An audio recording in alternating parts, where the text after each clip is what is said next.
Hello friends, welcome. YouTube के नए इस वीडियो में स्वागत है आपका। आज के क्लास में हम लोग अपने पुराने टॉपिक को आगे बढ़ाएंगे, जिसमें हम लोगों ने different acts during British period पढ़ा था। आज के क्लास में हम लोग 1853 का चार्टर एक्ट पढ़ेंगे। 1853 का चार्टर एक्ट कई मायनों में बहुत इम्पोर्टेंट है, क्योंकि इस एक्ट के द्वारा अनसर्टेन पीरियड के लिए, अनिश्चित काल के लिए ईस्ट इंडिया कंपनी का जीवन काल बढ़ाया गया। तो कंपनी अब समझ गई कि अब उसका दिन नज़दीक आ गया है, ब्रिटिश पार्लियामेंट कभी भी हमें ख़त्म कर सकती है। आपको ध्यान में होगा कि पहले 20-20 वर्षों के लिए चार्टर दिया जाता था, लेकिन 1853 के चार्टर एक्ट से ये 20 वर्ष की अवधि ख़त्म कर दी गई और कंपनी का जीवन काल अनिश्चित काल के लिए बढ़ा दिया गया। जिस समय 1853 का चार्टर एक्ट आया था, उस वक्त लॉर्ड डलहौजी जो हैं वो भारत के गवर्नर जनरल थे। 1853 के चार्टर एक्ट से भारत के शासन प्रणाली में कई सारे महत्वपूर्ण बदलाव किए गए।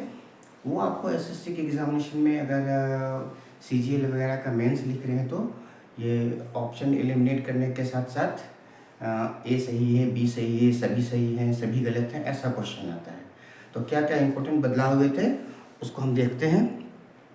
सबसे पहला बदलाव तो ये हुआ कि जो बोर्ड ऑफ डायरेक्टर्स थे, जिनको कोर्ट ऑफ डायरेक्टर्स भी कहा जाता है, इनकी संख्या 24 थी, जिन्हें घटा करके 18 कर दिया गया, है ना। और इस 18 में से 6 की नियुक्ति क्राउन के द्वारा की जाती थी, अर्थात वहाँ के सम्राट या साम्राज्ञी के द्वारा नियुक्ति किए जाने का प्रावधान किया गया।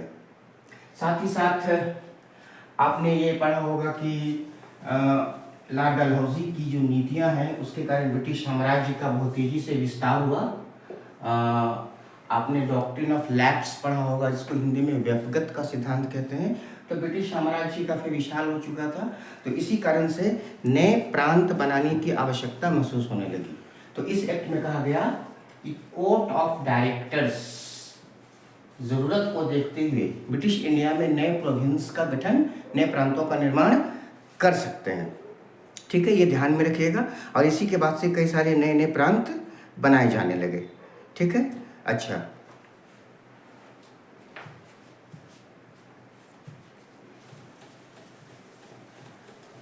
इस एक्ट से एक महत्वपूर्ण बदलाव यह किया गया कि 1833 के एक्ट में जो लॉ मेंबर, जो विधि सदस्य जोड़ा गया था, उसे गवर्नर जनरल की काउंसिल का पूर्णकालिक सदस्य बना दिया गया और उसे वोट देने का भी अधिकार मिला।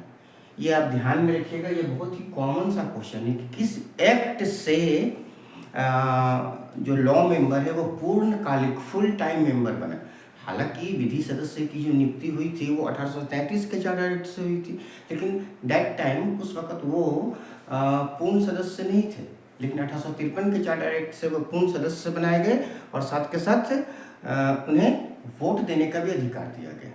ठीक है, 1853 के चार्टर एक्ट में एक महत्वपूर्ण क्वेश्चन एग्जामिनेशन में ये पूछा जाता है कि उस वक्त एक मिनी पार्लियामेंट का, एक लघु संसद का स्ट्रक्चर सामने आया।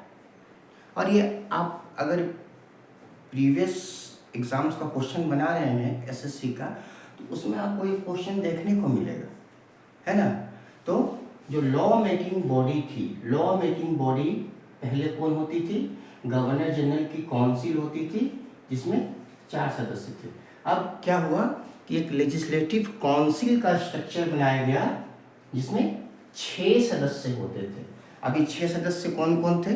तो कलकत्ता सुप्रीम कोर्ट का चीफ जस्टिस, एक दूसरा जस्टिस जो कलकत्ता सुप्रीम कोर्ट का ही था, साथ के साथ मद्रास, कलकत्ता, बम्बई और आगरा में जो प्रेसिडेंसी थी, ब्रिटिश प्रेसिडेंसी थी, है ना, उसका एक सदस्य जो है वो लेजिस्लेटिव काउंसिल का मेंबर बनाया गया।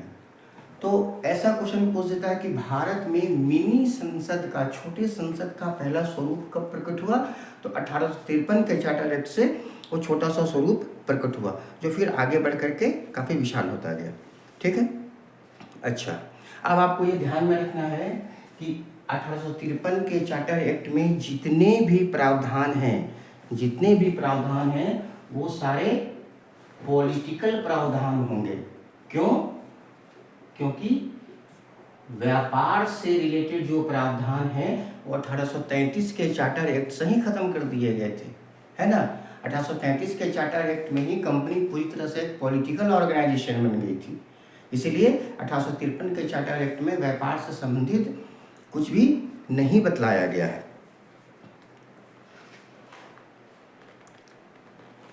1853 के चार्टर एक्ट में एक बड़ा बदलाव भारतीयों के लिए भी किया गया, covenanted civil services. Covenanted civil services का मतलब होता है उच्च स्तर का civil services, higher civil services. तो कोवेनेटेड सिविल सर्विसेज का जो दरवाजा है वो भारतीयों के लिए खोल दिया गया। हालांकि जो नॉन कोवेनेटेड सिविल सर्विसेज है उसमें ऑलरेडी पहले से भारतीय थे, लेकिन कोवेनेटेड सिविल सर्विसेज में आने का अवसर भारतीयों को इस एक्ट के द्वारा दिया गया। ठीक है। तो ये 1853 का जो चार्टर एक्ट है, इसमें ये मेन बेसिक बातें थी। छोटा सा वीडियो है, सुन लीजिएगा, देख लीजिएगा ताकि आपको याद रहे। ठीक है, क्लास ऑफ करते हैं। Have a good day.